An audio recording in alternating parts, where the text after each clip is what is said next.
ლეგენდარული ამერიკელი ინვესტორის უორენ ბაფეტის საფინანსო ჰოლდინგმა Berkshire Hathaway ენერგეტიკულ კომპანია Occidental Petroleum-ში ინვესტიცია დამატებით 36 მილიონი დოლარით გაზარდა.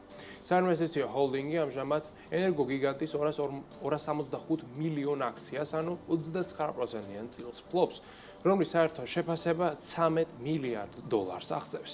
აღსანიშნავია, რომ გასულ წელს ენერგეტიკული ბაზრისა და საფონდო ბირჟების მარეგულირებელი კომისიებისგან Berkshire-მა სპეციალური ნებართვა მიიღო, რომელიც საფინანსო ჰოლდინგს Occidental-ის 50%-იანი წილის შეძენის უფლებას აძლევს.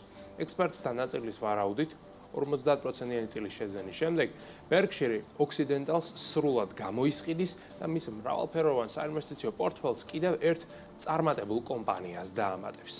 Occidental-ში ინვესტიციის გაზრდის მიზეზებს კი რაც შეეხება. სავარაუდოდ ეს დონალდ ტრამპის ადმინისტრაციის გეგმებთან არის დაკავშირებული, რომელსაც ამერიკული ენერგეტიკული სექტორის გაძლიერება და ქვეყანაში ნავთობის მოპოვების გაზრდა სულს.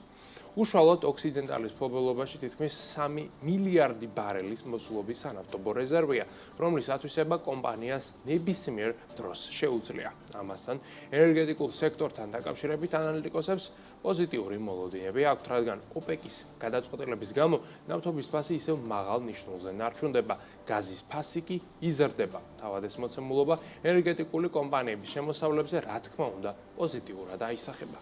საგულისხმოა, რომ ლეგენდარული ამერიკელი ინვესტორის წინამძღოლობით Berkshire Hathaway მსოფლიოს ყველაზე წარმატებულ საინვესტიციო ჰოლდინგად იქცა. ის ამჟამად მსოფლიოს ყველაზე ძვირადღირებული კომპანიების რეიტინგში 1 ტრილიონიანი კაპიტალიზაციით მე-11 ადგილს იკავებს. ომაჰელი ორაკული ექსპერტთა დიდი ნაწილის შეფასებით ყველა დროის ყველაზე წარმატებული და გონიერი ინვესტორია. Bloomberg-ის მიერ ბაფეტის ქონება 148 მილიარდ დოლარადაა შეფასებული. მსოფლიოს ყველაზე მდიდარი ადამიანების რეიტინგში კი ის მე-9 ადგილს იკავებს.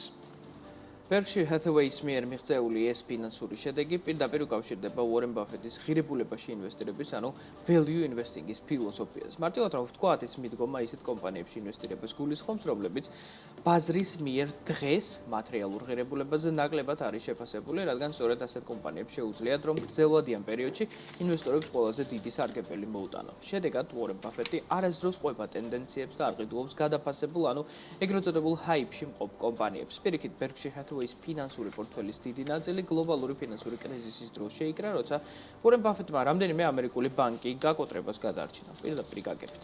ღირებულებაში ინვესტირების ფილოსოფიის ერთ-ერთი პოსტულატი დიდი ოდენობით ნაღდი ფულის ქონას გულისხმობს, რათა კომპანიამ ინვესტიცია იმ დროს განახორციელოს, როცა შესაძლებელი აქტივის ღირებულება სათანადო დიაპაზონში მოხვდება.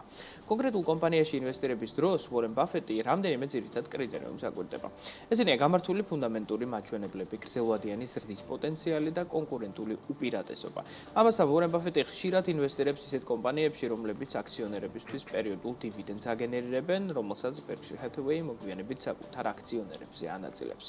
ნაღდი ფულის მიმართ კონსერვატიული მიდგომა უორენ ბაფეტს ყოველთვის ჰქონდა, მაგრამ ის განსაკუთრებით მკვეთრად ჩანს დიდი გაურკვევლობების დროს.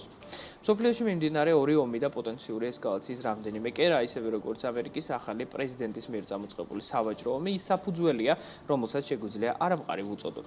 როგორც ჩანს, უორენ ბაფეტს არ ეგულება ისეთი აქტივი, რომელიც გრძელვადიანად იმაზე დიდ ამონაგებს მოუტანს, ვიდრე 325 მილიარდი დოლარის ნაღდი ფულის ექვივალენტად, ანუ სახაზინო ობლიგაციების იგივე თიბილების სახით შენახვა.